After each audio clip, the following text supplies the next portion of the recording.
Olá pessoal do YouTube, sou o professor Rony e hoje realizamos aí a prova da OBA, né, Olimpíada Brasileira de Astronomia e Astronáutica 2024, e eu vou corrigir aqui a prova do nível 3, tá, que compreende o sexto ao nono ano do ensino fundamental 2. Pode ser que a prova que você fez não esteja nessa ordem, mas as questões são as mesmas, tá? Na minha escola, essa foi a ordem das questões, tá bom? Então vamos lá, primeira questão. Sabemos que a luminosidade das estrelas, equivalente às potências das lâmpadas, é dada por esta fórmula aqui. L igual a 4π r ao quadrado vezes sigma θ t a quarta. Onde essa letrinha grega sigma é uma constante, ou seja, ela tem um valor fixo, tá? Assim como o π, né? O π é o número mais famoso da matemática, né? 3,14 e infinitas casas decimais. O R maiúsculo é o raio da estrela e T a temperatura superficial da estrela. Note que 4π raio ao quadrado representa a área superficial da estrela. Então, se duas estrelas têm a mesma temperatura superficial, a de maior luminosidade será... Então, gente, olha, como as duas estrelas, né, elas têm a mesma fórmula para a luminosidade, eu já escrevi aqui, tá bom? Então eu coloquei de azul aqui, ó, a estrela 1 e a estrela 2.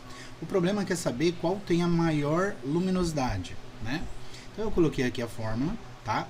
E o π, ele é um valor que a gente conhece, né? 3,14. Mas vamos supor, não quero complicar muito não, professor, posso colocar 3? Pode, é só para efeito de cálculo, só para a gente descobrir.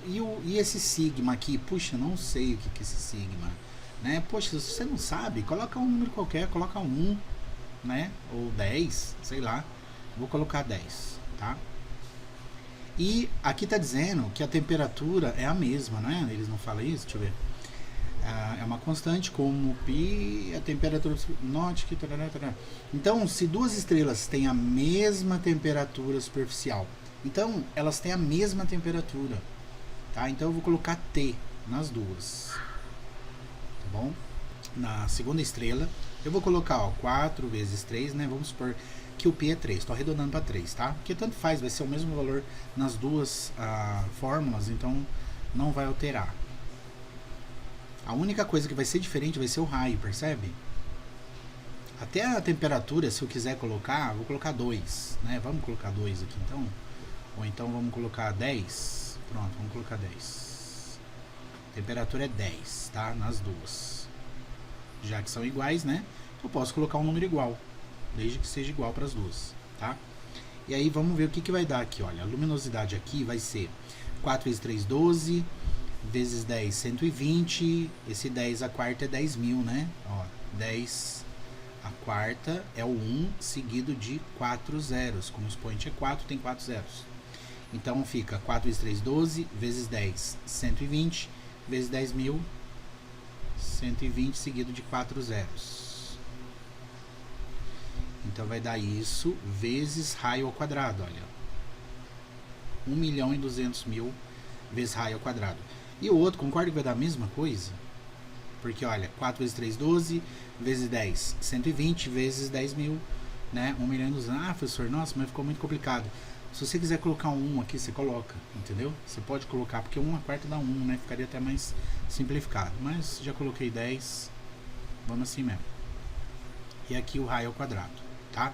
O importante é você notar que os dois valores vão ser iguais. Por quê? Porque o π é um valor constante, é um valor igual para as duas fórmulas. O sigma também é um valor constante, é um valor igual. E o t também é um valor igual.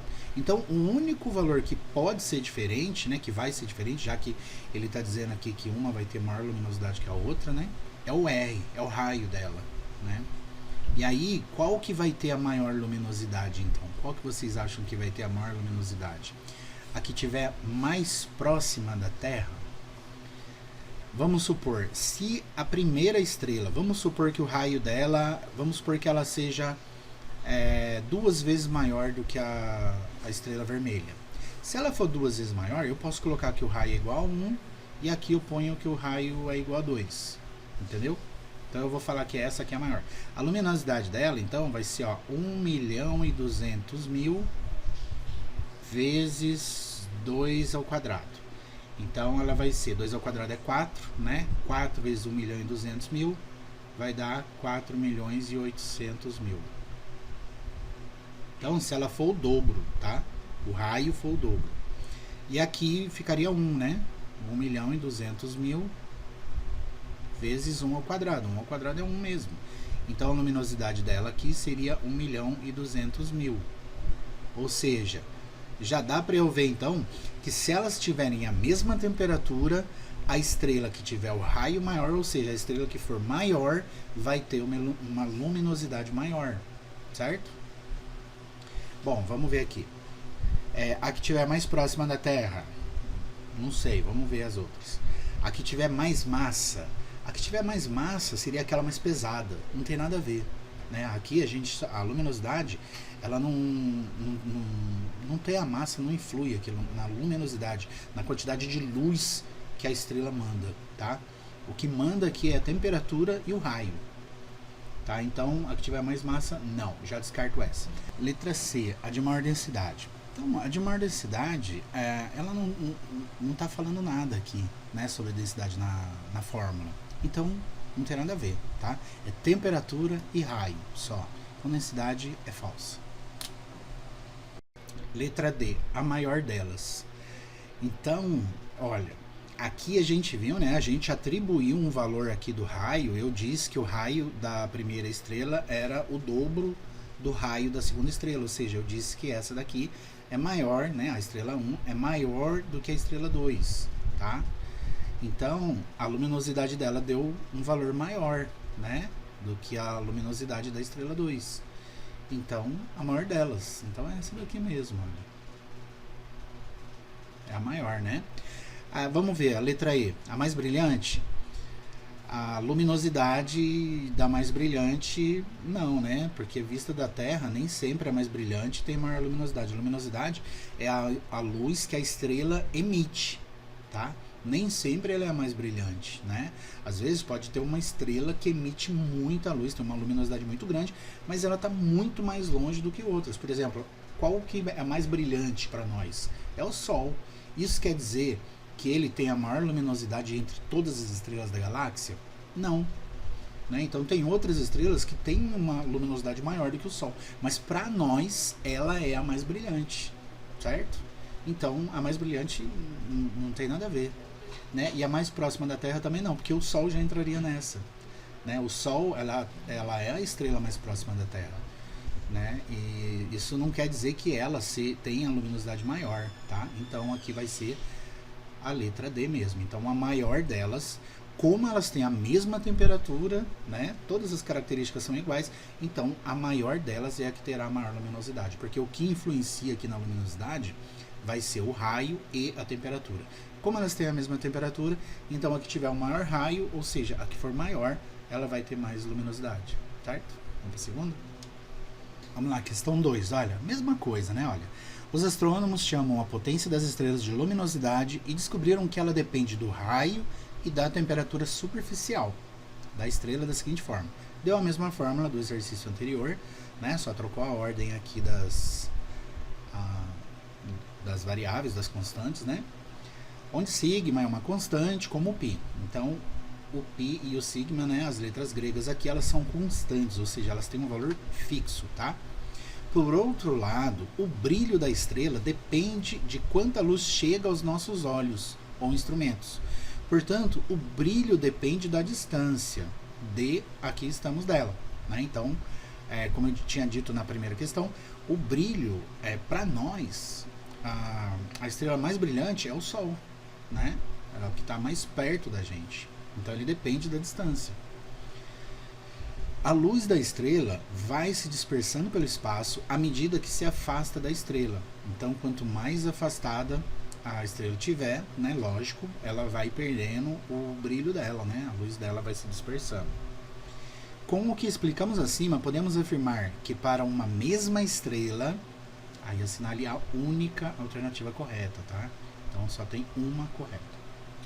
A luminosidade e o brilho da estrela não dependem da distância dela à Terra.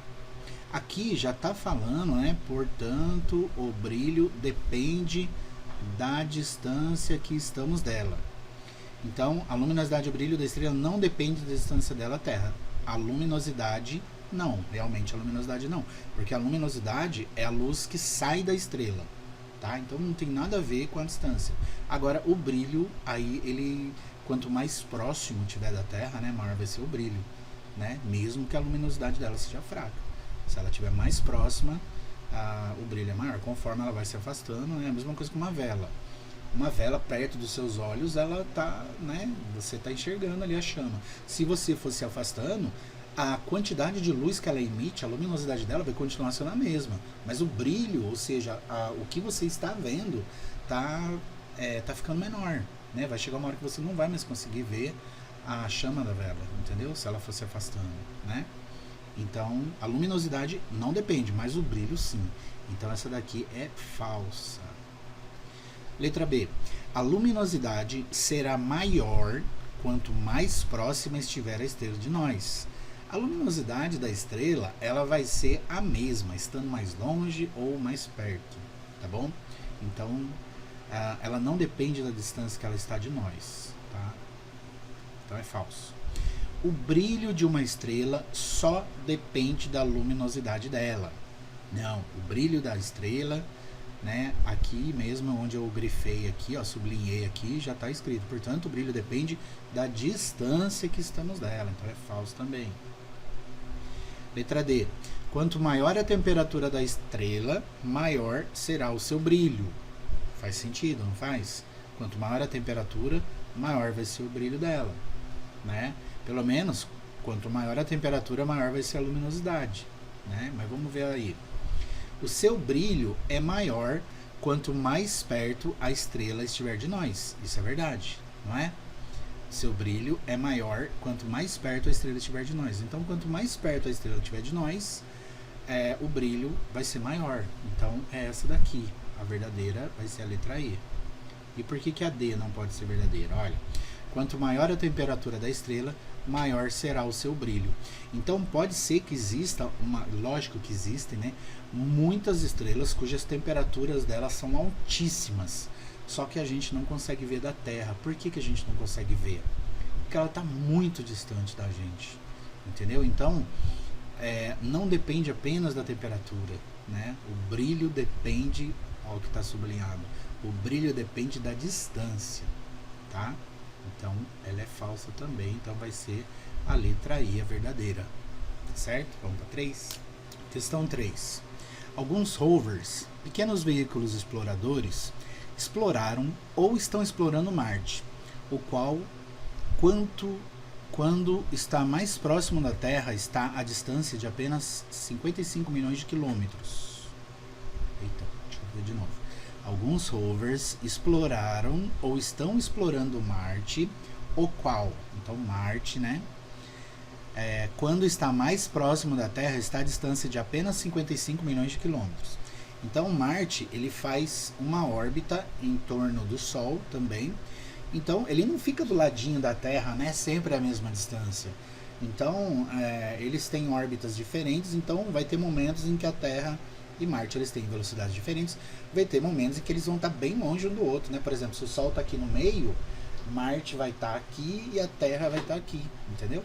Então, conforme eles vão fazendo sua órbita, vai ter um momento em que a distância vai ser a menor possível, em que eles vão estar mais próximos, que vai ser essa distância de 55 milhões de quilômetros, tá certo? Então, e quando isso vai acontecer, né? Deixa eu ver. Só no ano de 2287 ele estará um pouco mais próximo do que isso aqui, tá? Então vamos considerar os 55 milhões de quilômetros, tá certo? Frequentemente é preciso enviar um sinal ou instrução ao rover e esse sinal viaja na velocidade da luz, a qual é de aproximadamente 300 mil km por segundo e independe das velocidades da Terra e de Marte. Então não depende da velocidade da Terra e de Marte. A Terra foi mandando um sinal aqui para Marte, a velocidade da luz ela vai percorrer essa distância, essa velocidade, né, de 300 mil quilômetros em um segundo, tá?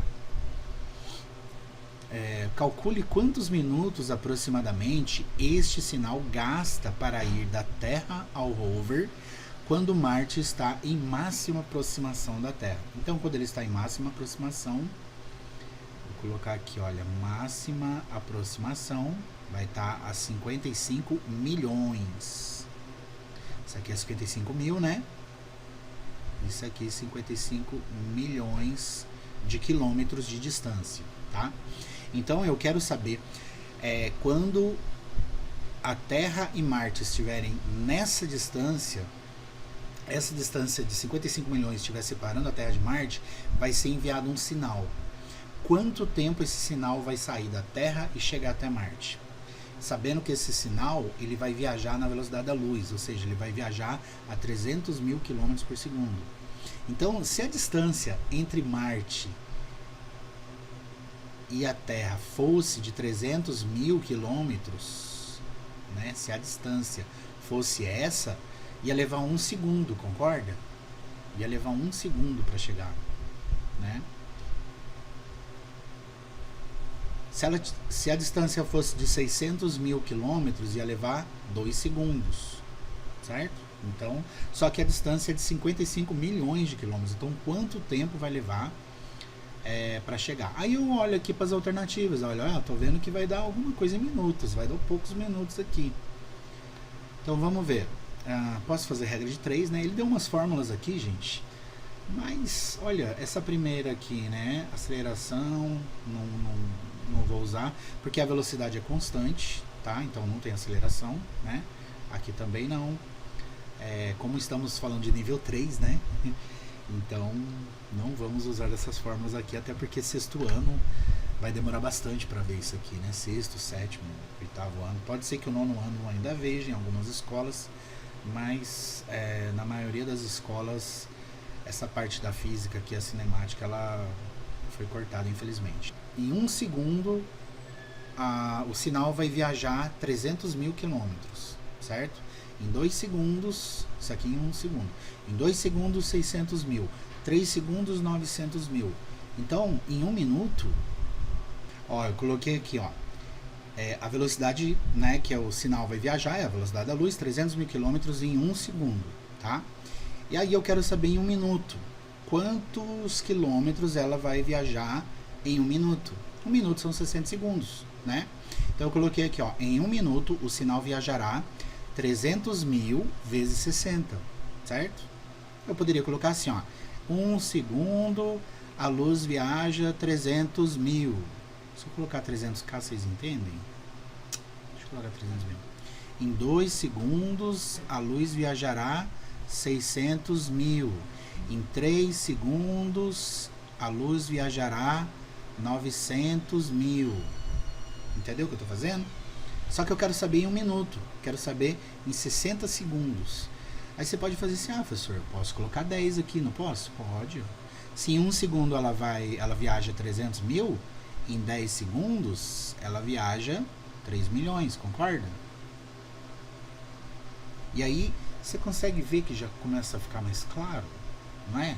10 segundos ela viaja 3 milhões.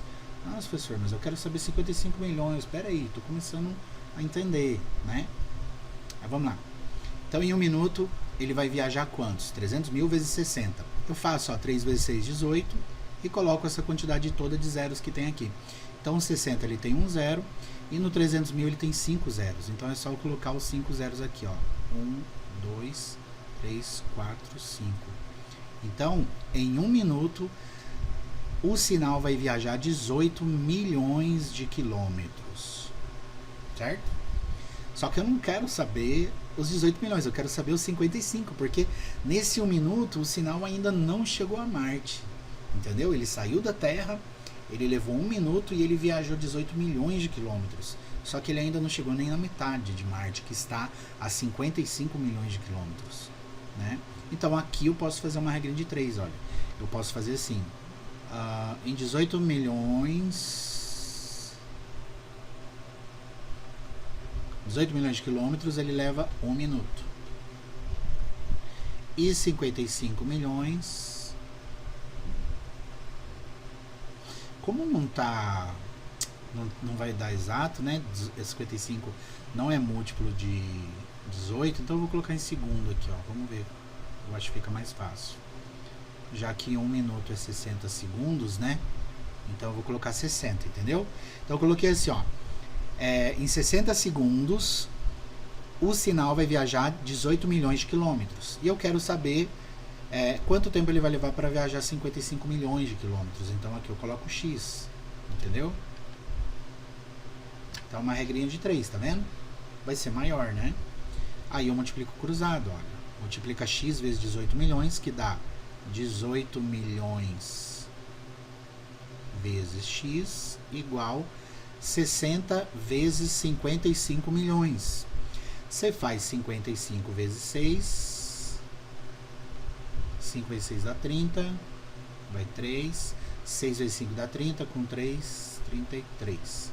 Então deu 330. E aí eu coloco esses zeros aqui, ó. Aqui tem 1, 2, 3, 4, 5, 6, 7. Então eu vou colocar 1, 2, 3, 4, 5, 6, 7. E aí o 18 milhões ele está multiplicando, passa para lá dividindo, né? Isola o X, vai ficar 3300000000 dividido por 18 milhões. Corta esses 3 zeros de cima com 3 zeros de baixo, 3 zeros de cima com 3 zeros de baixo, e a conta ficou 3.300 dividido por 18. 33 por 18 dá 1, né? Aqui dá 18, sobra 15, abaixa esse zero.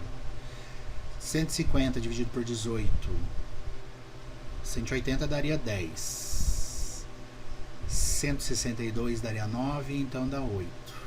8 vezes 18 dá 80 mais 64, 144, sobra 6. Abaixo o último zero. 60 dividido por 18 dá 3. 3 vezes 18, 54, sobra 6. Então vai ficar dando 183,3333333, uma dízima periódica. Então deu 183,33333 segundos, né? Já que está em segundos aqui, certo? E 183 segundos. E aí? Não tem 183 segundos aqui, professor. Mas eu sei que 1 minuto são 60 segundos. 2 minutos são 120 segundos. 3 minutos, 180 segundos. 4 minutos, 240 segundos. E 5 minutos, 300 segundos. E aí? Como ele fala aproximadamente, né? Calcule quantos minutos aproximadamente, não exatamente. Então, como ele fala aproximadamente, o 183, que letra que vocês acham que vai ser? Vai ser a letra C, né? Tá vendo? Eu não precisei usar nenhuma dessas fórmulas aqui, tá? Nem tentei fazer com essas fórmulas, porque com regra de 3 já dá para fazer, certo? Vamos para 4? Questão 4. As leis de Kepler descrevem os movimentos dos planetas, luas, cometas e satélites artificiais em torno dos astros nos quais orbitam. Ela vale para o Sol e seus planetas e para os planetas e seus satélites naturais ou artificiais. Então, aqui a gente tem uma figura, né? Essa linha aqui, que está parecendo um círculo, né? É uma elipse. Ela descreve a trajetória do astro, né? Que está aqui, no caso, está o Sol, né? O Sol está aqui, ó, no foco 1. Esse F1 e F2 são os focos dessa elipse, tá? E aqui essa linha, né? É a trajetória do astro, tá? Então aqui tá P1. É como se tivesse assim, quando ele chegasse nessa posição aqui, né, que eles estão chamando de posição 1, eles tirassem uma foto do astro e aí ele continua a trajetória dele, né? Ele não para. Quando ele chega aqui no P2, na posição 2, eles tiram outra foto. E aí, esse intervalo de tempo, esse tempo que ele levou para sair do P1 e chegar no P2, a gente chama de delta T12. Tá? Ou seja, o delta é esse triângulo aqui, é uma letra grega, né? O pessoal do 6º, 7º, 8º ano aí, que ainda não conhece, né?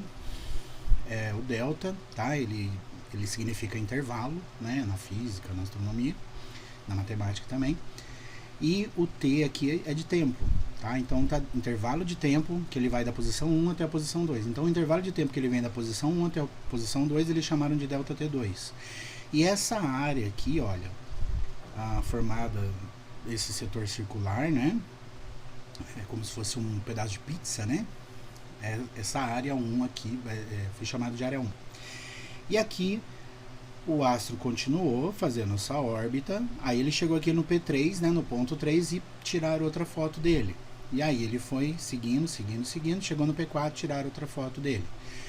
Esse intervalo de tempo que ele levou para sair do ponto 3 e chegar no ponto 4, aqui na prova está chamando de ΔT34, ou seja, o intervalo de tempo que ele levou para ir do ponto 3 até o ponto 4, certo?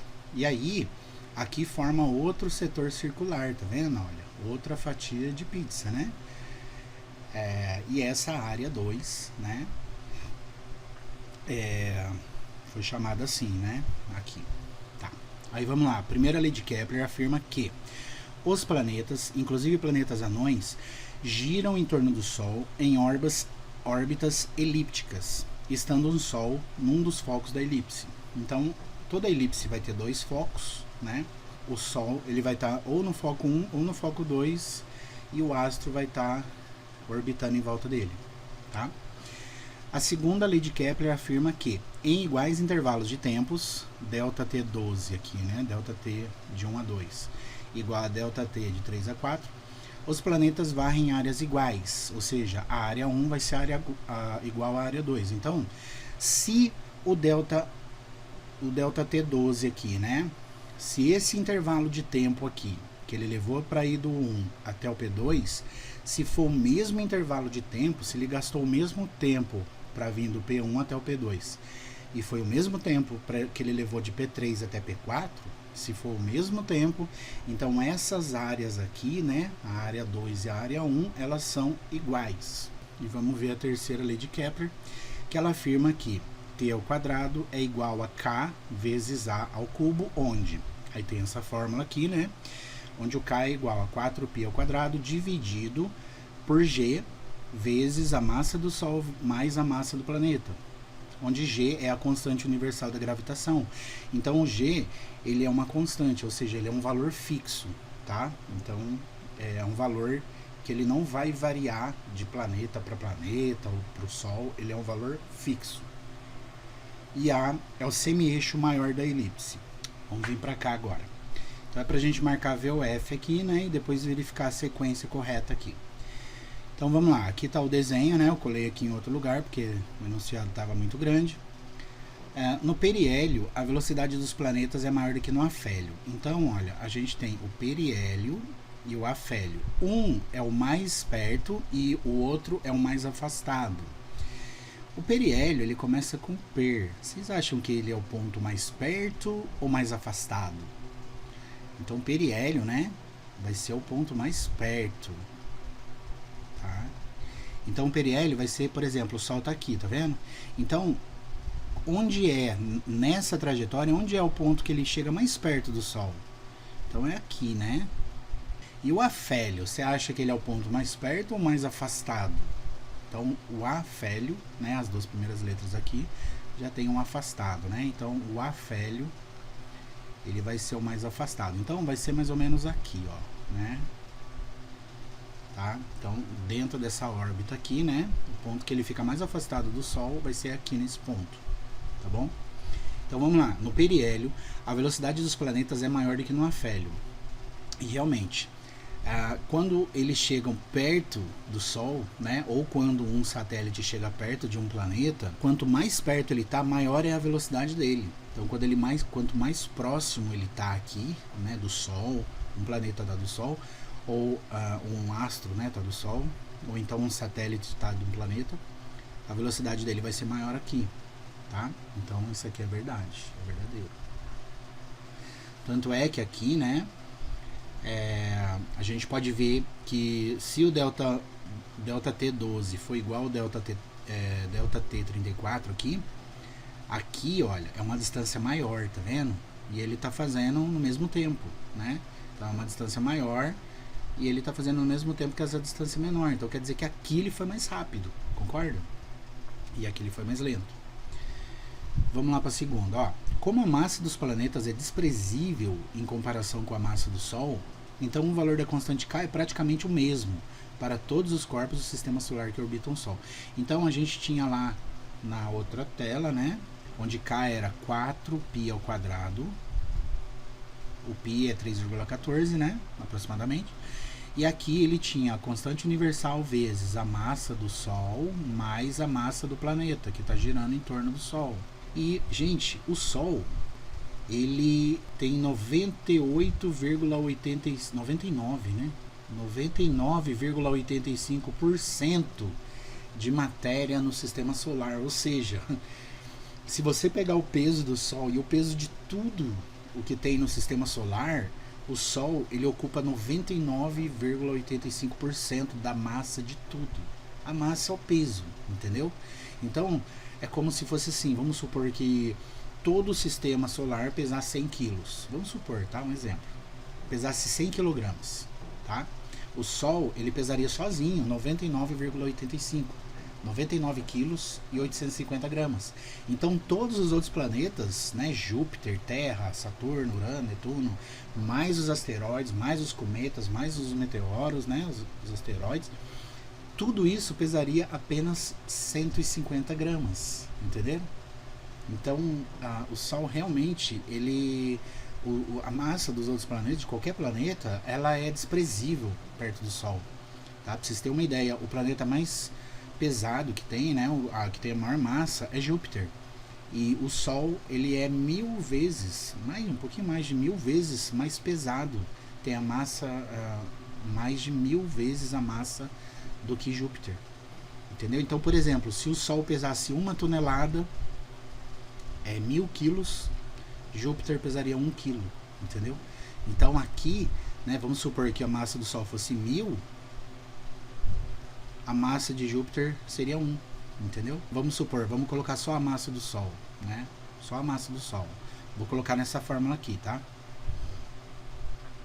O K, ele seria 4 vezes 3, 14, né? Vamos colocar 3 ao quadrado.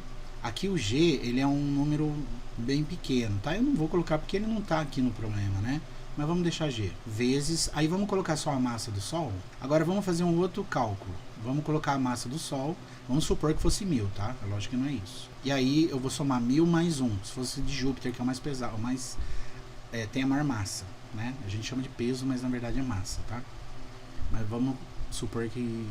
eu vou falar peso porque fica mais fácil, principalmente o pessoal do sexto, do sétimo entender, tá bom? Então vamos supor que a massa do Sol, né, o peso do Sol fosse 1000 quilos e o Júpiter fosse 1 só, porque o Sol é mais de 1000 vezes mais pesado, né, digamos assim, tem mais massa, 1000 vezes mais massa do que Júpiter, que é o planeta mais pesado, que tem mais massa no sistema solar. Então seria G vezes 1001, certo? Que seria 1000 mais 1, 1001. E aí, 3 ao quadrado é 3 vezes 3 dá 9. Então 4 vezes 9 dá 36, né? Então você pegaria 36 e dividiria por 1000G. E aqui você pegaria 36 e dividiria por 1001G. Concorda? Não vai fazer tanta diferença, porque você está dividindo por 1000, né? E olha que esse número é muito maior do que isso, é muito maior do que 1000, tá? Mas se fosse 1000, só aqui já daria 36 dividido por 1000, 36 milésimos, né? Então daria 0,036 G, dividido por G, né? E aqui, se você dividir 36 por 1001, vai dar praticamente isso também, entendeu? Então, como a massa dos planetas, aqui ele já está afirmando, como a massa dos planetas é desprezível em comparação com a massa do Sol, então o valor da constante K é praticamente o mesmo para todos os corpos do sistema solar que orbitam o Sol. Então sim, é verdadeiro. Nos pontos P1 e P4, aqui ó, P1 e P4, as velocidades dos planetas estão aumentando, mas diminuindo nos pontos P2 e P3. Considere que o astro vai passar pelos pontos P1, P2, P3 e P4 nessa ordem. Então ele vai passar primeiro por P1, depois por P2. Então ele está fazendo aqui, ó, a órbita no sentido anti-horário, né? No sentido contrário ao sentido dos ponteiros do relógio. A gente fala que é anti-horário, tá bom? Então, olha, fazendo a órbita nesse sentido, quando ele chega aqui, né, no periélio, a velocidade é maior, concorda? Então, quando ele chega aqui no P1, a velocidade dele começa a aumentar, que é o que ele está falando aqui, ó, nos pontos P1 e P4 as velocidades estão aumentando. Então, o P1 realmente está aumentando. E aí a velocidade dele começa a aumentar. Na hora que chega no P2, ela começa a diminuir, não é? Porque daí ele começa a ficar mais afastado do Sol, ó. Ele vai ficar cada hora mais afastado do Sol, tá vendo? Ó, ele está se afastando do Sol, entendeu? Então, realmente, no P1 ele aumenta e no P2 ela começa a diminuir. Aí o que acontece? Na hora que ele vai chegando no P3, ó, tá diminuindo. Quando chega no P3, aí que ele vai mais lento ainda. Ele começa a diminuir mais ainda. E é o que está acontecendo aqui. Por quê? Porque é a parte que ele está mais longe do Sol. Ele começa a diminuir. E na hora que ele chega lá no P4, é a velocidade mínima, né? Quer dizer, a velocidade mínima é aqui, né? Mas na hora que ele chega aqui no P4, aqui, é a velocidade mínima ainda. Está diminuindo muito, diminuindo. Então, na hora que ele chegou aqui no P4, a velocidade é mínima. E aí, aqui ele vai começar a aumentar, não vai? Porque uma hora ele vai ter que aumentar, porque aqui ele já vai aumentar pra caramba. Então, ele não vai ficar na mesma velocidade, olha. Por quê? Porque aqui, olha, ele tem uma distância. Aqui, tá vendo? A distância já é menor. Aqui já é menor. Aqui já está diminuindo, tá vendo? Olha, está diminuindo as distâncias. Ó, o risco que eu estou fazendo tem um comprimento menor. Estou fazendo meio torto aqui, né? Mas ele tem um comprimento menor, tá vendo? Entendeu? Então, quando ele chega no P4, ele começa realmente a ganhar velocidade. Por quê? Porque ele estava muito devagar, ele estava quase, digamos assim, parando, né? Ó, vamos recapitular. Então, vamos ver aqui. Ele está vindo, fazendo a órbita dele. Na hora que ele chega no P1, ele começa na velocidade, começa a aumentar a velocidade. Tá? Ele vai aumentando. Aí aqui ele chega na velocidade máxima, né? E aqui ele vai manter, né? E aqui ele começa a diminuir. No P2 ele começa a diminuir. Aí diminui, tá ficando mais afastado do Sol. Tá diminuindo. No P3 aqui ele diminui mais ainda, porque ele tá muito afastado do Sol. E aí aqui ele tá super, né? Numa velocidade bem menor em comparação aqui, lá no periélio. E aí aqui na Félia ele tá bem lento. Na hora que ele chega no P4, não é que ele começa a tá na mesma velocidade do P1, não é isso que o problema está dizendo. Ele está dizendo apenas que a velocidade vai aumentar. Porque aqui realmente a velocidade começa a aumentar. Por quê? Porque ele está se aproximando do Sol de novo. Embora a órbita dele esteja aqui, né, esteja bem longe do Sol ainda, mas a cada momento que ele... a cada risco que eu fiz aqui, olha, a cada hora que ele... né, por exemplo, se eu for fazendo risquinhos bem próximos um do outro, ó, você vai ver que a cada risco ele vai estar mais próximo do Sol, né, em linha reta aqui, ó, tá? Então, realmente, ele começa a ganhar velocidade sim no P4, tá? Então, isso aqui é verdade. Então, olha aqui, ó, a gente já tem as três verdadeiras, né? Então, o que eu poderia fazer? Eu já poderia eliminar a terceira e a quarta aqui. Aqui também eu posso eliminar. E aqui a também eu posso eliminar, concorda? Porque as três primeiras são verdadeiras. E a única que as três primeiras são verdadeiras é a letra B, ó. E você fala, ah não, professor, mas eu quero ver as outras duas, né? Pra ter certeza mesmo. Então vamos lá, na quarta. Aqui, ó, coloquei de novo aqui a figura. Tá limpinha, né? Então, ó, quanto maior o semi-eixo da elipse do planeta, maior é a duração do seu ano. Então, o que seria o semi-eixo? O semi-eixo, ó, ele vai passar por aqui e por aqui, ó. Tá? Esse é o semi-eixo maior, tá? E o semi-eixo menor seria aqui, ó. Ele tá passando bem no meio aqui, ó. Esse seria o menor. Entendeu? Então, aqui é o maior, né? O eixo maior. E aqui o eixo menor, certo? O semi-eixo viria daqui até aqui, por exemplo. Isso aqui seria um semi-eixo, tá vendo? E aqui seria o outro semi-eixo, tá? O semi-eixo maior, né? Então, ele está dizendo aqui, quanto maior o semi-eixo da elipse do planeta, maior é a duração do seu ano. E o que define o ano de um planeta? O que define o ano do planeta Terra, por exemplo? É o movimento de translação, não é? Ele leva 365 dias para dar uma volta completa ao redor do Sol, né? Então o movimento de translação é uma volta completa, ou seja, é uma volta uma volta em torno do Sol. Isso que é um ano da Terra e dos outros planetas também, né? Cada planeta tem a sua velocidade, tem a sua órbita, mas quanto maior é o semi-eixo, né, mais vai demorar, maior é a duração do seu ano, mais vai demorar para ele dar uma volta, concorda? Então, quanto maior o semi-eixo da elipse do planeta, maior é a duração do seu ano. Sim, verdade. E a lei da gravitação universal de Newton invalidou as 3 leis de Kepler. Aí você fala assim, caramba, professor, eu tô só no 6º ano, nem sei quem é Newton, não sei quem é Kepler, né?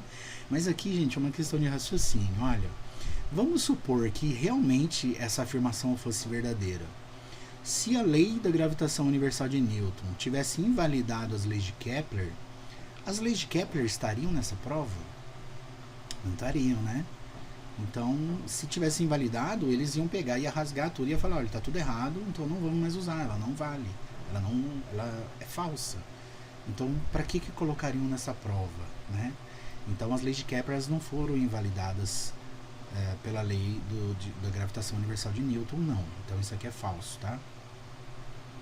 Mesmo você não conhecendo, né, dá para você ir pela lógica. Ué, peraí, se tivesse invalidado, por que tá caindo nessa prova? Por que tá falando disso ainda, né, numa coisa falsa, né? A ciência não é assim. A ciência, quando alguma coisa é falsa, eles já pegam e já descarta, né? Então, aqui vai ser a letra B, tá? Vamos para a próxima? Questão 5. Olha, gente, nessa prova, para você fazer, né, quem for fazer em 2025, é bom você decorar algumas constelações, né? Se você olhar as provas anteriores, sempre cai algumas constelações, né? As constelações do zodíaco, né? Touro, Sagitário, Capricórnio, Câncer, Peixes, Órion, Centauro, né? Agora eu tô falando outras, tá? Enfim, tem várias, né? O Triângulo Austral, o Triângulo, Pipa, Gêmeos, Unicórnio. Então é bom vocês decorarem algumas constelações, né? E Cruzeiro do Sul. E elas vão ter sempre a mesma posição. Então tem um programa bem legal, eu vou deixar aqui no card. Nesse programa dá pra você ver, porque você olhando só as linhas, né, fica meio difícil. Então quando você vê a figura mesmo, fica mais fácil de você visualizar, tá? De você guardar, né, de você memorizar. Por exemplo, tem 3 constelações que elas formam um navio, né? A quilha, o velame e a popa, elas formam um navio. E tem um peixe voador que tá ali, tipo, pulou da água, sabe? Então é bem legal você né, dar uma memorizada antes da prova, né? Porque depois a gente acaba esquecendo, né, algumas, né? Mas outras você vai memorizando, vai chegando perto da prova, você vai memorizando, é muito bom. Ó, a figura abaixo mostra uma parte do céu do dia 17 de maio de 2024 às 20 horas, visto de um certo lugar do Brasil. As linhas fortes delimitam as áreas das constelações. Então as linhas fortes, ó, elas separam uma constelação da outra, tá vendo?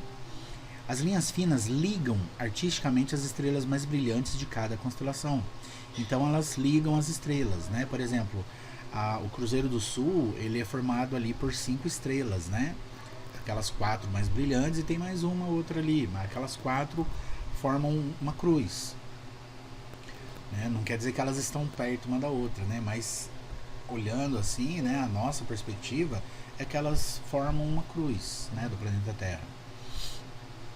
E ela sempre vai estar perto das outras constelações. Umas sempre vão estar perto. Por exemplo, essa daqui, ó, que está com o número 3, ela sempre vai estar nessa posição aqui em relação a número 2, que vai estar na mesma posição da número 1, entendeu? Elas sempre vão estar próximas, sempre.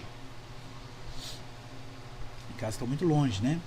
Então, ó, uma história que os planetaristas da OBA inventaram para mais facilmente os alunos memorizarem um certo conjunto de constelações é a seguinte: Órion, no qual estão as Três Marias, aquelas três estrelinhas que estão quase alinhadas, né? Então, Órion, ele está lutando na frente com um touro, o qual tem dois grandes chifres. Ó, tá dando dica, dois grandes chifres. Órion sempre leva com ele o cão maior e o cão menor, que são duas constelações. Tudo isso que está em negrito são constelações, tá? O cão maior está saltando sobre a lebre. Ele está avançando, correndo atrás da lebre, que está nos pés de Órion.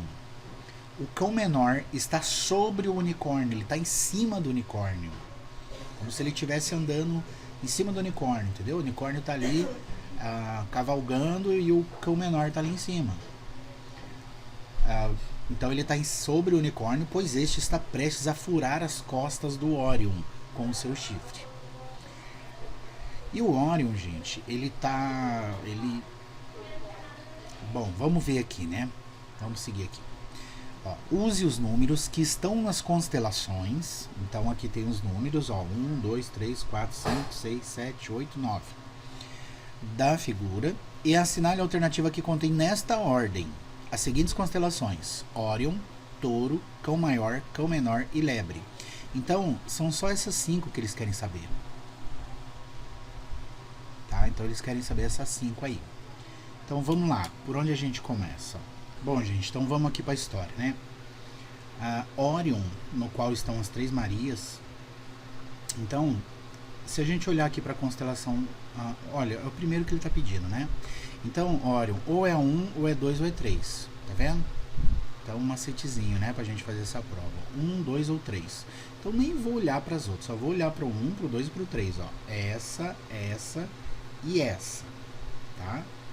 Uma dessas três é Órion. Aí tá dizendo aqui, Órion, no qual estão as Três Marias. Vamos ver aqui no 2, ó. Você acha que tem as Três Marias aqui? Ó, tô vendo uma aqui, tô vendo uma aqui, tô vendo uma aqui, uma aqui, uma aqui, uma aqui. Cadê as Três Marias? As Três Marias, elas estão alinhadas, né? Não tô vendo aqui, não. Aqui, também não tô vendo. Isso aqui não parece um desenho? O que isso aqui parece, né? Olha só, parece um rabinho aqui. Aqui parece duas patas. Aqui parece duas patas. E aqui uma cabeça, tá vendo? Agora vamos pro 1. Olha, o 1 tem 3 estrelas. Será que são elas as Três Marias?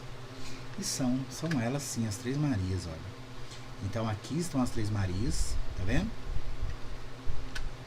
Então a 1 é a constelação de Órion, ó. Órion, no qual estão as Três Marias, está lutando na frente. Então ele está aqui lutando, ó. Órion, ele foi um grande caçador da mitologia grega, né? E alguns lugares representam que ele está aqui meio deitado, né? Ó. Esse aqui é a perna dele, tá vendo? Esse aqui é o corpo dele. Aqui ele está levantando, em alguns lugares é uma espada, em outros desenhos, em alguns lugares é uma espada aqui, e aqui é um escudo, ó. Entendeu? Em outros lugares aqui é um tacape, um pedaço de pau, e aqui é uma cabeça de um leão que ele tinha matado, tá? É da mitologia, né? Não existiu na verdade, então eles fazem várias figuras dele, tá? Então eu sei que é Órion, ó. Eu já venho aqui e já elimino essa e essa, tá? Então já sei que é Órion. O touro, eu tô vendo aqui que todas as que eu não eliminei tá com o número 9. Então eu já sei que o touro é 9. Né? Ó, então eu já descobri o 1, que é Órion. O 9 é o touro, olha lá. E se ele tá lutando de frente com o touro, olha os dois chifres do touro aqui, ó. Dois chifres dele aqui, ó. Tá vendo? Dois chifres, aqui a cabeça, né? Então já sei que isso aqui é o 9. Beleza, ó. Órion está lutando com o touro, o qual tem dois grandes chifres. Olha os dois grandes chifres dele aqui, ó. Órion sempre leva com ele o cão maior e o cão menor. Isso aqui não parece um cachorro, gente? Esse é o cão maior, tá? Então é o 3. Pronto, já matamos, né? O terceiro é o 3, ó. Então não é esse e não é esse. Então só pode ser a letra A. Mas vamos terminar a historinha, né? Ele leva o cão maior e o cão menor. Mas cadê o cão menor? Será o cão menor esse aqui? Porque aqui tá dizendo, olha, que ele leva o cão maior e o cão menor. O cão maior está saltando sobre a lebre. Ó, o cão maior, ele está saltando sobre a lebre. A lebre é essa daqui, olha. Tá? Eu vou mostrar um desenho aí pra vocês, que vai ficar bem fácil pra vocês visualizarem. Tá? Então essa daqui é a lebre, ó. O 2 é a lebre. Então aqui é o 2. Aqui a gente já viu, é o 1, né? O touro aqui é o 9. O cão maior é o 3. E faltou o cão menor, né? Está saltando. O cão maior está saltando sobre a lebre que está nos pés do Orion. Então pronto, olha lá. Ó. Os pés dele estão aqui, ó. Aqui e aqui, né? Então a lebre só pode ser o 2, tá vendo? Então o próprio problema já tá te dando uma dica já, né? Um pequeno conhecimento você tem que ter. As Três Marias. Você matou as Três Marias aqui, você consegue ver que o Orion tá, né? Você tem que virar a cabeça assim, você, na hora da prova você vira a folha e você vai ver que ele tá lutando de frente aqui, ó, o escudo dele aqui, né? Tá de frente com o touro aqui. E aí você vê, essa figura aqui parece um cachorrinho, né? É o cachorrão, é o cão maior, né? Aqui, olha pra você ver o 6, ó. O 6 não tá aqui, mas são os gêmeos, a constelação de gêmeos. Né? Aqui você vê, ó, duas cabeças, ó. Ó, uma perna, as duas pernas de um gêmeo, as outras duas pernas do outro gêmeo. Aqui o corpo de um, o corpo do outro. O braço direito de um, o braço esquerdo de outro. E aqui os dois, tipo, tá abraçado um com o outro, tá vendo? Então essa daqui é a constelação de gêmeos. Essa aqui é a de câncer, um caranguejo, né? Aquela, se você for ver no signo, né? Você vai ver que isso aqui é o câncer, ó. É tipo aqui as garrinhas dele, né? E aqui as patas dele, ó. Tá? E essa daqui é o cão menor, né? O 4 é o cão menor e o 5 é o unicórnio. Sempre vai estar nessa posição. Então ele leva o cão maior e o cão menor tá aqui, ó. Ele tá em cima do unicórnio aqui, tá? Isso aqui o unicórnio também tá deitado, né? Então o cão menor é o 4. Então a sequência é 1, 9, 3, 4, 2. 1, 9, 3, 4, 2. Eu vou colocar aqui uma figura, tá?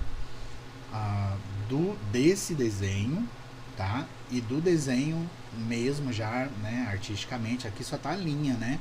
Ligando as estrelas. Próximo então. Então aqui é a letra A, né? Vamos para 6. Questão 6. Abaixo está o globo terrestre representando a Terra em dois diferentes instantes ao redor do Sol, aproximadamente a mesma distância do Sol, porém separados por 6 meses. Então são dois momentos diferentes, né? Um está numa estação e o outro 6 meses depois ou antes, tá? Então eles estão em lados opostos, né? Por exemplo, se um lado é verão, no outro é inverno. Se um lado é outono, no outro é primavera. E vice-versa. Entre eles está o Sol, desenhado esquematicamente fora de escala, e os raios solares. Na figura HN, hemisfério norte, HS, hemisfério sul, as linhas tracejadas representam os trópicos. Então aqui o trópico de Capricórnio, aqui o trópico de Câncer, aqui é a mesma coisa. Vamos lá na primeira. No dia 4 de janeiro, a Terra passa pelo seu periélio. Então a gente já viu aqui pelas primeiras 3 letras, né? Que a Terra passa pelo seu periélio, num ponto que ela está mais perto do Sol, né? Por isso é verão nos 2 hemisférios. Não tem como ser verão nos 2 hemisférios, né? É absurdo. Quando aqui no hemisfério, no Brasil, que estamos no hemisfério sul, é verão, lá no hemisfério norte, Estados Unidos, Europa, é inverno e vice-versa, né? Então você tem que ter um pouco de conhecimento sobre as estações do ano, né? Quando elas começam, quando elas terminam. E a gente sabe que 4 de janeiro, né? Mês de férias, acabou de começar o ano, é o quê? Não tem como ser verão nos 2 hemisférios. A gente sabe que é verão aqui, mas lá não, né? Se você ver filmes lá dos Estados Unidos, você vai ver que no Natal neva, né? Em alguns lugares lá dos Estados Unidos, da Europa, então lá é inverno, tá? Então isso aqui é falso. A segunda: se o eixo de rotação da Terra estivesse perpendicular ao plano da sua órbita, não ocorreriam as estações do ano, pois ambos os hemisférios ficariam igualmente expostos ao Sol o ano todo. O eixo de rotação, gente, é essa linha aqui, ó. Essa linha é o eixo de rotação, tá? Nos dois globos aqui, tá? E o eixo de rotação estivesse perpendicular ao plano de sua órbita. Então ele orbita ao redor do Sol, realmente ele não está perpendicular. Perpendicular ele formaria uma cruz. Ele está, por exemplo, o eixo de rotação, ele está perpendicular a essa linha aqui, né, que é a linha do Equador, que divide o planeta nos hemisférios norte e sul, tá? Então perpendicular é quando duas linhas, dois segmentos de reta formam um ângulo de 90 graus, formam uma cruz, tá? Então o eixo da Terra, de órbita dela, né, o eixo de rotação ela é inclinado 23,5 graus aproximadamente, e a órbita dela, né, seria perpendicular se fosse assim, né? Se o polo norte estivesse bem em cima e o polo sul bem embaixo. Se não tivesse essa inclinação, aí sim estaria perpendicular. Aí está dizendo que não ocorreriam as estações do ano, pois ambos os hemisférios ficariam igualmente expostos ao Sol o ano todo. Sim, é verdade, né? Só é possível as estações por causa dessa inclinação do planeta Terra. Por exemplo, aqui do lado esquerdo, olha, onde eu estou colocando a setinha, os raios do Sol, eles batem mais, né, eles estão mais próximos do hemisfério sul.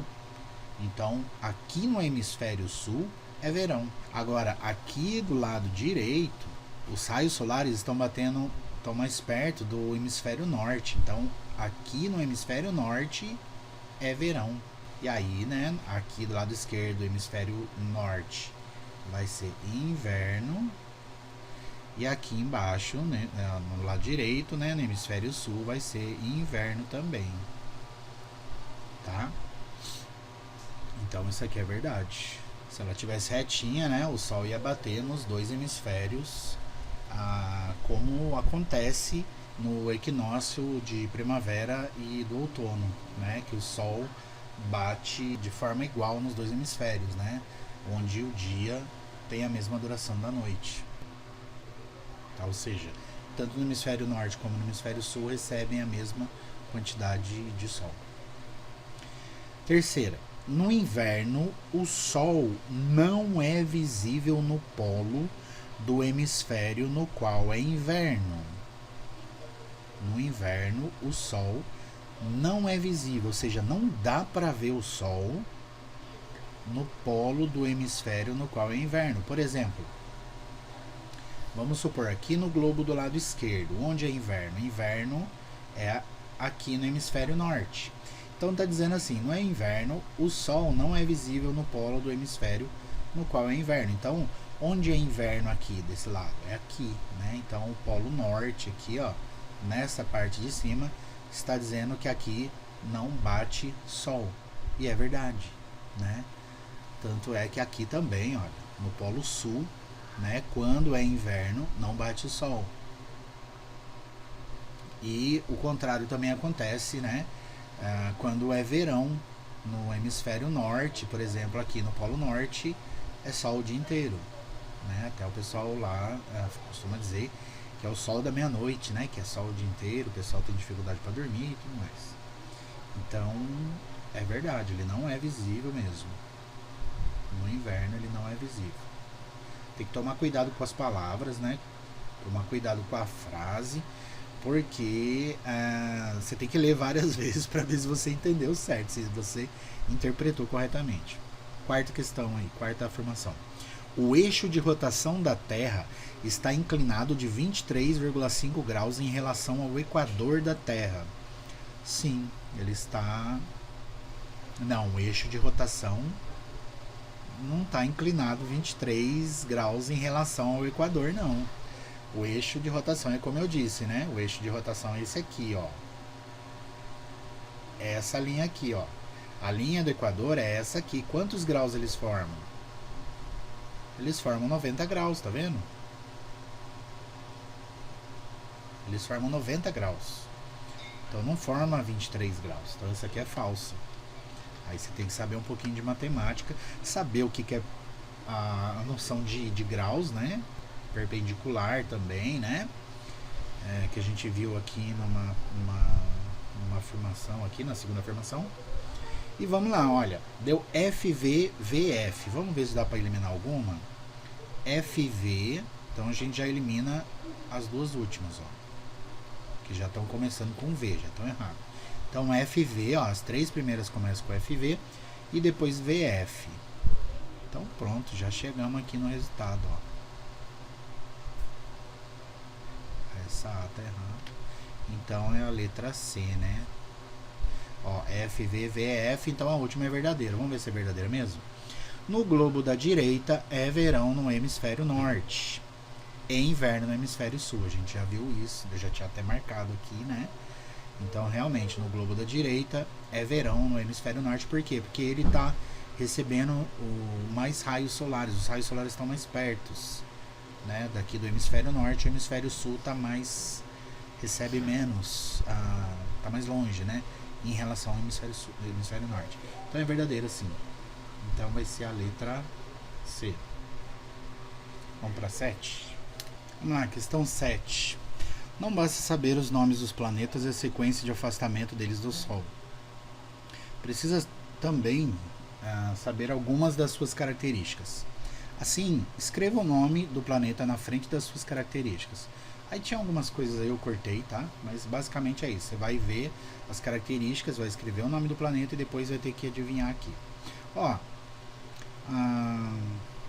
por exemplo, né? Se eu fosse fazer isso aqui e eu não tiver muita noção, não saber sobre os planetas, né? Eu já viria para cá, pro primeiro, ó.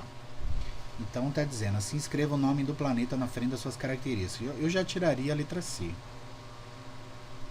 Tá? Por que você tiraria a letra C, professor?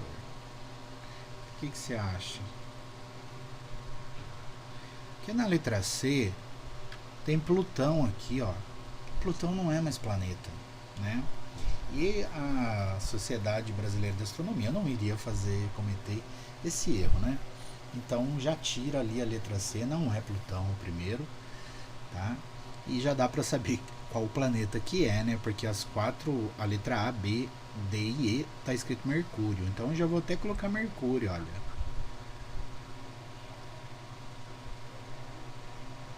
Mas vamos ver o que diz, né? O mais veloz dos planetas. Ele é o mais veloz porque está mais perto do Sol, né? Sua órbita é a mais excêntrica de todas. Então ele faz uma elipse, né? Quase bem achatada mesmo. Imagina um círculo. Se você começar a achatar, né? Vai formar uma elipse. Então ela é mais, quanto mais achatada é, né? Se você pegar um círculo e uma circunferência e achatar, vai virar uma elipse. Quanto mais achatada, mais excêntrica ela é. Se parece com a Lua, com crateras de impacto e planícies lisas, visível só ao amanhecer ou ao entardecer. Então, beleza, Mercúrio, já matamos a primeira aí. Na segunda, ó, as opções que a gente tem, Netuno, Saturno e Júpiter. Tem menos de 1/1000 da massa do Sol. Bom, isso aqui tá mal formulado, né? Porque todos os planetas têm menos de 1/1000 da massa do Sol. Então, vamos lá. Composto principalmente de hidrogênio.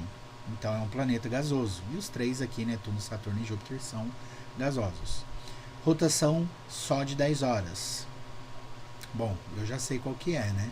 Aí, o interessante é você saber período de rotação, massa dos planetas, né? Período de translação, né? Quanto dura um ano, quanto dura um dia em relação à Terra, né? Em geral, é o quarto astro mais brilhante do céu, depois do Sol, Lua e Vênus. Tem finos anéis e cerca de 95 satélites naturais. Mas vamos supor, não sei, professor, não vou deixar, vou pular. Tá bom, beleza, vamos pular. Ó, na terceira a gente tem Marte, Vênus e Marte. Só tem Marte e Vênus. Então beleza, a maioria é Marte, tá vendo? Tem 4 Marte e 1 Vênus. Então se for Vênus a gente já né? Já fecha já, mas vamos ver. O óxido de ferro predomina em sua superfície.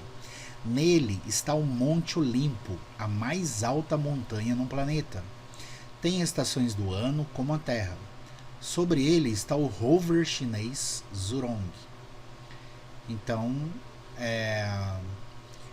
o óxido de ferro, né, a ferrugem é óxido de ferro. E a gente sabe que tem um planeta que é conhecido como planeta vermelho, né? Por quê? Justamente por causa da alta quantidade de óxido de ferro, né? Então esse aqui é Marte, tá?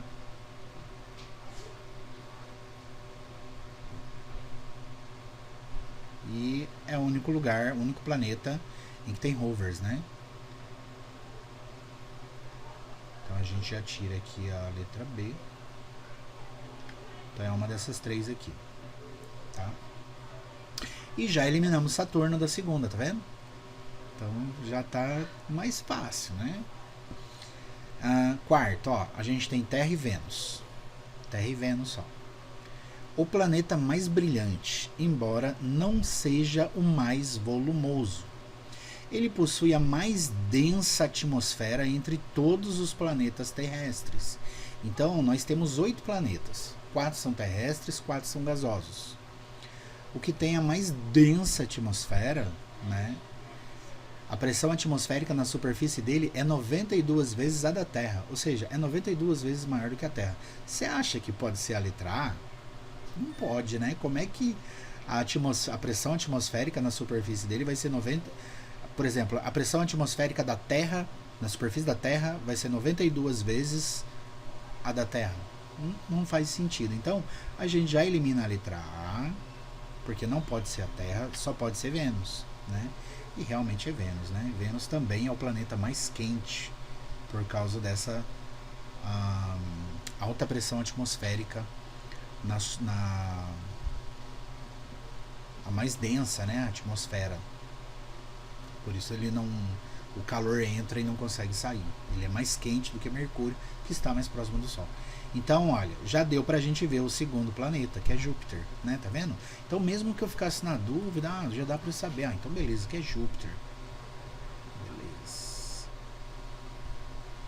Então, ó, 2 foram só por eu saber que Plutão não é mais o planeta, né? Então, já eliminei uma e fui fazendo as outras. Pulei uma e fui fazendo as outras e já descobri que o segundo é Júpiter. Tava na dúvida se era Netuno, se era Saturno, se era Júpiter. Pronto, cheguei em Júpiter porque foram as duas únicas que sobraram. Agora, a única diferença aqui é a quinta, né? Que na letra D tá Saturno e na letra E tá Urano. Agora eu tenho que saber qual que é. Vamos lá. Quinta, composto principalmente de hidrogênio e hélio. Menos denso do que a água. Tem cerca de 95 vezes a massa da Terra. Aqui, se você estudou um pouquinho sobre massa, né, já dá para saber qual é. Ele irradia cerca de 2 vezes mais energia do que recebe do Sol. Isso indica que, assim como Júpiter, o planeta possui uma fonte de energia interna. Bom, aqui a gente tem que... Aqui você vai ter que ou chutar, ou você vai ter que saber mesmo, tá? Mas aqui você, mesmo que você coloque Urano aqui, né?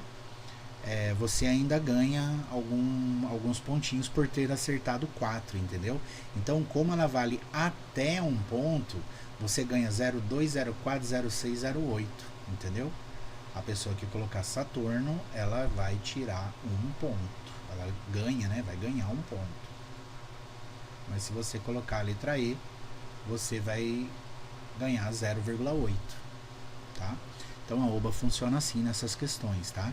Não é assim, acertou é 1, errou é 0. Não, se você acertou a sequência aqui, os 4 primeiros, você leva 0,8, entendeu? Então, por exemplo, se você marcasse aqui a letra A, você acertou Mercúrio, você acertou Marte e você ganharia 0,4. Se você marcasse a B, você acertou Mercúrio e só, você ganharia 0,2. Se você marcasse a C, você acertou Júpiter, Marte E Saturno você ganha 0,6. Aqui você ganha 1 e aqui 0,8. Então, qualquer uma que você marcar, você vai ganhar alguma coisa, entendeu? Você só não ganha nada se você não marcar nada. Aí você não ganha nada mesmo, ganhou 0 ponto, tá? Então, mesmo que você não saiba, né, chute. Mas tenta ver, né, quanto mais você acertar, melhor, tá bom? Vamos para 8? Bom, aqui na 8 começam as questões de astronáutica, né? Então foram 7 questões de astronomia e 3 de astronáutica. Questão 8. O foguete Starship da SpaceX é composto de 2 estágios. Então tem aqui a figura, né? O primeiro estágio é formado por 33 motores e o segundo por 6 motores. Na decolagem, sua massa é de 5 milhões de quilogramas e seu comprimento é de 121 metros. Quando estiver operando, o Starship será capaz de colocar 100 mil quilogramas em órbita terrestre. Além de colocar satélites em órbita terrestre, o Starship permitirá viagens à Lua e a Marte. Perguntas. Se o primeiro estágio tem 71 metros de comprimento, quanto mede o segundo estágio? Meu pai, sério que perguntaram isso? Vamos ver se é isso mesmo, né? Porque tá parecendo muito fácil. Ó, o segundo estágio tá aqui em cima, né? E o primeiro aqui, ó. Eu tô olhando nessa figura aqui, tá vendo? Se bem que já tinha aqui espaço para pôr, né? Bom, se o primeiro estágio tem 71 metros, ou seja, aqui tem 71, e o foguete todo tem 121 metros, então, né, ou seja, se tudo isso tem 121, e aqui tem 71, então aqui vai ter quanto? Quanto mede o segundo estágio? Então é só a gente fazer 121 menos 71, que dá 50, né? 50 metros. Com isso a gente já elimina a C, a D e a E. 8b. Suponha que um satélite colocado em órbita da Terra pelo foguete Starship, de figura então essa figura aqui, olha. Então o satélite está girando aqui, né, no sentido anti-horário, né? Dá para ver aqui pelo vetorzinho aqui, ó, da velocidade, né, a setinha aqui. Suponha que um satélite colocado em órbita da Terra pelo foguete Starship leve 1h30 para completar um giro em torno da Terra. Então vamos supor que ele leve 1h30 para dar uma volta em torno da Terra. Sabendo que em cada órbita o satélite percorrerá a distância de 42 mil quilômetros, calcule a velocidade desse satélite em quilômetros por hora. Dica: velocidade é igual a distância percorrida barra, tá vendo essa barrinha aqui, ó? Essa barrinha é de fração, né? Quer dizer divisão, tá? Então eu posso fazer assim, ó, vou fazer uma fração, onde em cima eu coloco o que vem primeiro, né? Distância percorrida, e embaixo eu coloco o tempo. Ele quer saber em quilômetros por hora, né? Então a distância eu vou colocar em quilômetros e o tempo eu vou colocar em horas. E ele quer saber a velocidade, né? Bom, qual é a distância que vai ser percorrida? 42 mil quilômetros.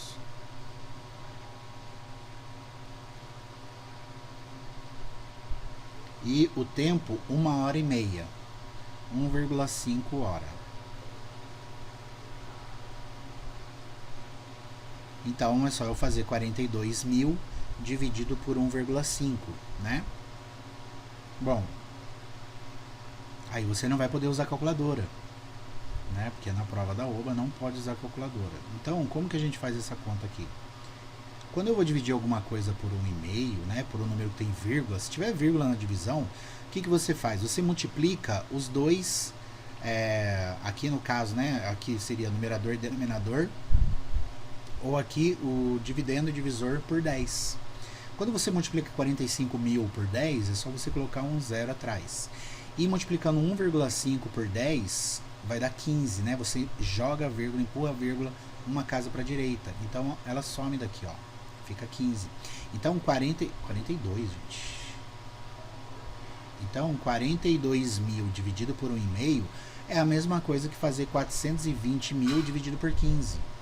Certo? Se você quiser simplificar, você pode simplificar dividindo por 5, os dois, né? Mas vamos supor, putz, professor, tô no 6º ano, não aprendi ainda. Beleza, então faz a divisão aqui, olha. 42 dividido por 15. 42 dividido por 15 dá 2, né? 2 vezes 15 dá 30, sobra 12, né? Abaixo 0. 120 dividido por 15 dá 8. 8 vezes 15, 120. Não sobra nada.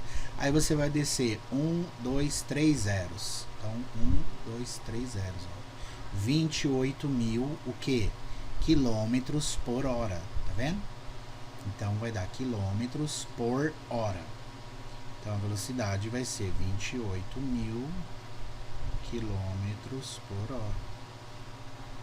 Então, vai ser a letra B. Facinho essa, né? Vamos para 9.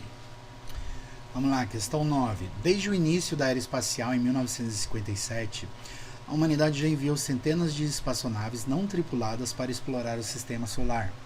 Atualmente, existem 2 delas em órbita do Sol, a sonda Parker, americana, e a sonda Orbiter, europeia. A sonda Parker foi lançada ao espaço em 12 de agosto de 2018 pelo foguete americano Delta IV Heavy, ingressando em órbita solar em aproximadamente 12 de janeiro de 2019. Aí pergunta-se, né? Quantos meses a sonda Parker levou para entrar na órbita do Sol? Quantos meses?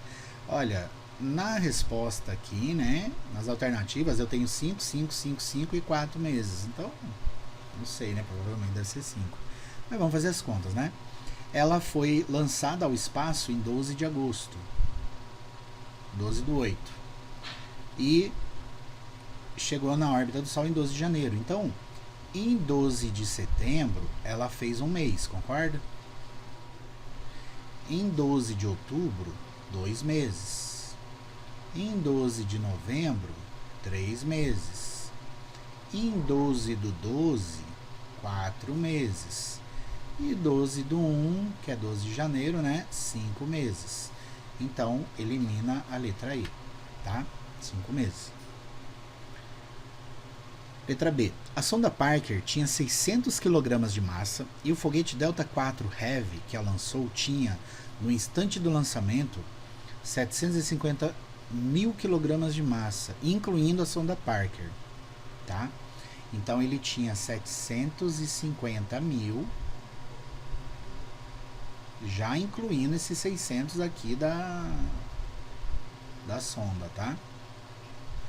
Qual é o percentual de massa da sonda Parker em relação à massa do total do conjunto foguete Delta IV Heavy e sonda Parker? Qual é o percentual de massa da sonda Parker em relação à massa total do conjunto? Então ele quer saber a massa total do conjunto, a massa total é 750 mil, tá? Então, para o pessoal do 6º ano, não sei como que eu faria isso aqui. Deixa eu ver. Não sei se vocês já viram regra de 3, né? Tem 6º ano que ainda não viu regra de 3.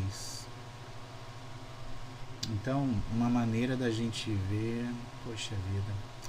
Olha, a maneira da gente ver é o seguinte. Todo o conjunto tinha 750 mil quilogramas.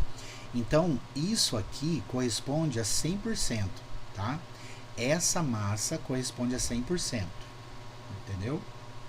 E aí, olha as opções que eu tenho aqui, 001, 004, 007, 008. Então, eu sei que é uma porcentagem bem baixinha, esses 600 quilos em relação a esses 750 mil quilos, né? Então, vamos supor que eu queira saber 10%. Olha, é um jeito de eu fazer, tá? É lógico que o pessoal do 7º, 8º, 9º ano vai usar a regra de 3, que é muito mais fácil. Eu vou fazer aqui, ver se vocês entendem do 6º ano. Olha, eu faço assim. 750 mil quilos correspondem a 100%. E o que eu quero saber? Eu quero saber qual é o percentual de massa da sonda Parker. A sonda Parker, ela tinha 600 kg de massa. Entendeu? Então, se ela tivesse 750 mil, ela teria 100%. Mas se ela tivesse metade, se ela tivesse 375 mil, concorda que ela teria 50%? Porque é metade, 50%, né? Mas ela não tem 350 mil, ela só tem 600. Então eu ponho aqui 600. E aí eu não sei quanto que é. Então o que a gente faz? A gente põe x, certo? Isso aqui vocês vão aprender no 7º ano, né? Mas se você estiver no 6º, estiver estudando aí, já pode começar a fazer essas continhas aqui, né? Que não são difíceis. E aí o que a gente faz? A gente multiplica cruzado, porque isso aqui é como se fosse assim, olha, 750 mil dividido por 600 igual a 100 dividido por x. Então eu tenho que achar um número, eu tenho que achar esse x, ele representa um número, eu tenho que achar qual é esse número que vai bater com essa conta aqui, porque isso aqui é uma divisão, né? O que eu poderia fazer? Eu poderia cortar esse zero com esse e esse com esse. Aí cortando o zero, né? Quando você corta, você tipo apaga, tá? Ele some daqui, ó. E aí a conta virou 7.500 dividido por 6 igual a 100 dividido por x, entendeu? Uma maneira seria eu dividindo esse 7.500 até ele virar 100. Até dá, não dá? Vocês conseguem ver? Porque daí, por exemplo, eu quero que esse 7.500 vire 100. Então eu tenho que dividir ele por quantos? Se você conseguir ver que você precisa dividir ele por 75, né, para ele virar 100, porque daí ele vai ficar igual, ó. Em cima vai ficar igual. E embaixo você tem que dividir por 75 também, tá? Mas vamos supor, putz, professor, não entendi nada que você falou. Aí vamos multiplicar cruzado, ó. O de cima daqui, o 7.500, multiplica com o de baixo aqui do outro lado do sinal de igual, tá? O sinal de igual, ele divide os dois membros, tá certo? Ele chama a regra de 3, porque a gente conhece 3 valores, ó. Eu conheço 6, conheço 7.500 e conheço 100, só o x que eu não conheço. Então por isso que eu falo regra de 3, porque eu conheço 3 valores e eu quero saber qual é o quarto valor. Então quando eu multiplico 7.500 vezes x, dá 7.500x, é só juntar. 7.500 vezes x, ó. Aí igual, e agora eu multiplico 6 vezes 100, que dá 600. Aí o 7.500 ele está multiplicando com x, então eu vou dividir toda a equação aqui por 7.500, ó. Por que você está dividindo por 7.500, professor? Para cortar esse com esse, ó. E aí o x fica sozinho, entendeu? Quando você estiver lá no 7º, né, o professor vai falar assim, ó, o 7.000 está multiplicando, passa para lá dividindo. Passa lá para baixo dividindo. Aí quando você for dividir 600 por 7.500, uma coisa que você pode fazer é cortar esse zero com esse e esse com esse, ó. Então você vai fazer 6 dividido por 75. E 6 dividido por 75... dá zero, né? Não dá para dividir. Então eu ponho um zero aqui, fica 60. E ponho um zero e vírgula aqui. Aí eu vou tentar dividir de novo, não dá. Então eu ponho outro zero e outro zero. Agora sim eu divido. 600 dividido por 75, 75 vezes 2 dá 150, né? E 150 cabe 4 vezes no 600, então aqui é 8. Ó, 8 vezes 5, 40, vai 4. 8 vezes 7, 56, mais 4, 60, certinho. Então deu 008, então vai ser a letra D. Última questão.